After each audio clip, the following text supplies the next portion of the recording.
Building tomorrow's bank today. The Asian Banker tracks the work being done by leading technology decision makers in transforming their banks for the future. We maintain their profiles in a highly prestigious program called the List of Leading Practitioners. This is the list of leading practitioners who are shaping the future of the financial services industry in Singapore and around the world. They are the technology heads of both the domestic and international banks that jostle and compete with each other in the industry. They run multi-million-dollar budgets to take their respective institutions into the future. We ask them 4 questions.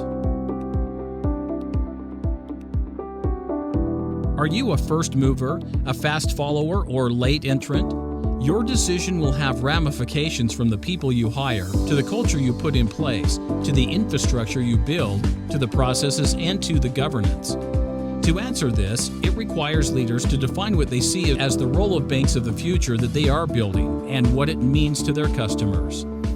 And the DNA of UOB is really an SME bank, right? So we definitely have aspirations then really to anchor and establish as the premier regional bank. Main bank, the aspiration for the group is to cover the whole Asia. As at this very moment, the key strength in the coverage is actually within ASEAN. Standard operates more than 50 countries. But in my view, once you step out of one country, you're as good as a global. Yes, the bank has got this big super regional strategy. So as part of that, obviously in a capital scarce situation, digital is the way to go forward. I find that the bank of tomorrow will be very much a hugely technology-oriented place, and I do feel that we're going to find technologists moving a lot into the business domain. Banks are not the shop fronts for banking anymore, right? Banks have to think end to end. The competition for a bank A is not a bank B. A competition for a bank is everyone else in the world. We have this internal ambition at DBS for 2020 is to make banking joyful.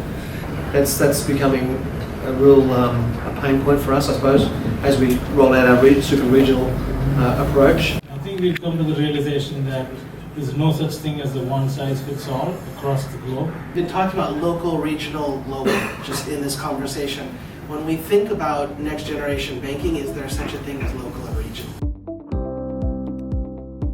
The digital transformations taking place are driven by many common challenges and opportunities across the industry, whether it concerns cloud, processes, data, or other new technological changes. In each of these financial industry segments, there are several specific challenges, depending on the digital transformation maturity level, the overall ecosystem, the customer context, and the degree in which digitalization has taken place are connected. We ask these leaders about their digitalization journey that they and their banks have embarked on.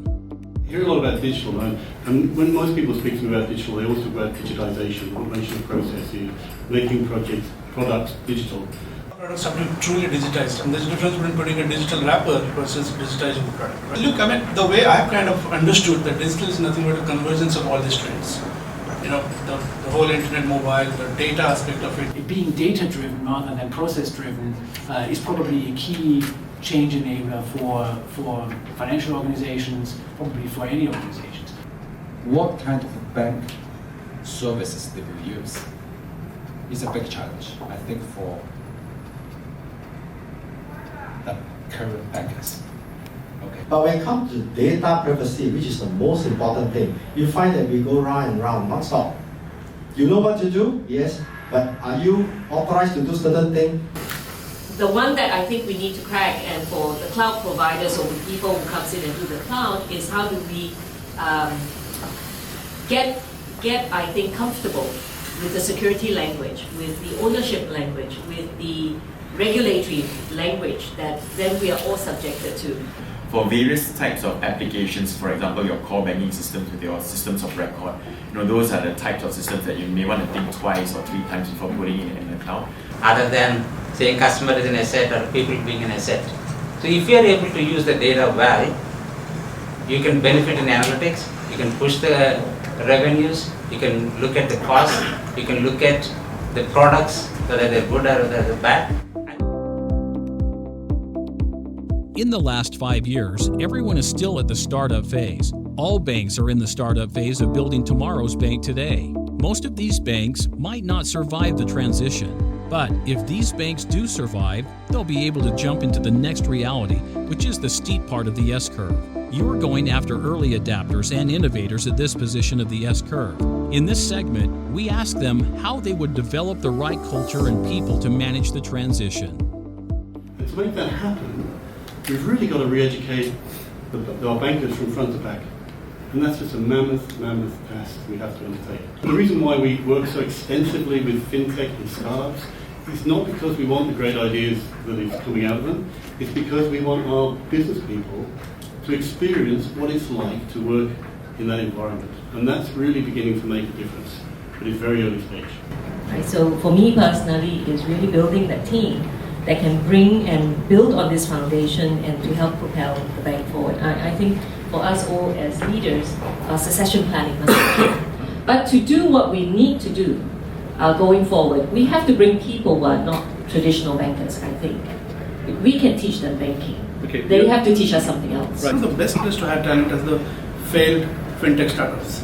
So we've set up this unit, especially on the digital front, where we bring in people not from the industry. I would still look at people being the most important piece. People, they're no more bankers, like you said. I mean, it's technologists who understand how finance works. Banks will not be a shopfront. So the best thing I can do is continue what I did in the past, is building strong teams, evolving to have strong teams, seeing what changes, and architecting a framework which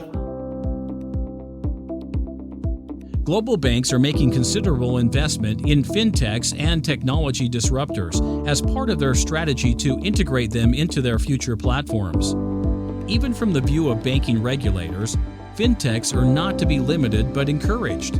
In China, the authorities have allowed the e-commerce players such as Alibaba and Tencent to set up digital banks. What are some tech initiatives that these banks are working on to build the bank of the future?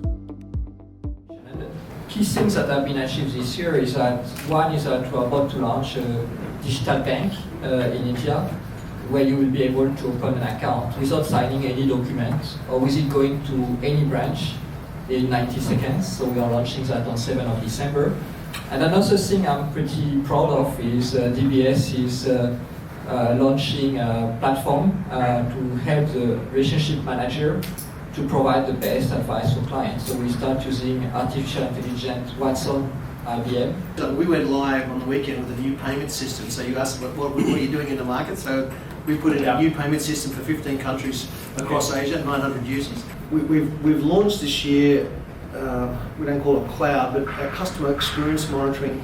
We're doing that outside of the bank, and we've rolled that across now about 60 or 70 of our applications.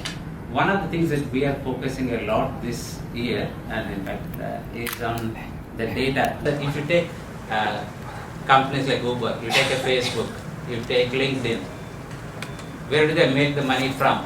They actually make the money from data. We're starting to do more of the things that worked, and we're stopping doing the things that have worked. So, things like hackathons. We had actually a joint venture, and the joint venture with some people, and is essentially in the area of crowdfunding. I think that's been announced, that's public, together with, I think, Temasek as well.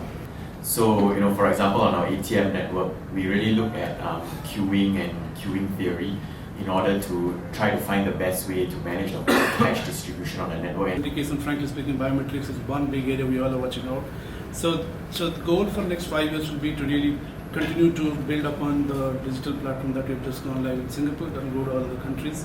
And we're very excited about hoping to help Singapore maintain its leading role and to become much more of a smart city and a knowledge-based economy.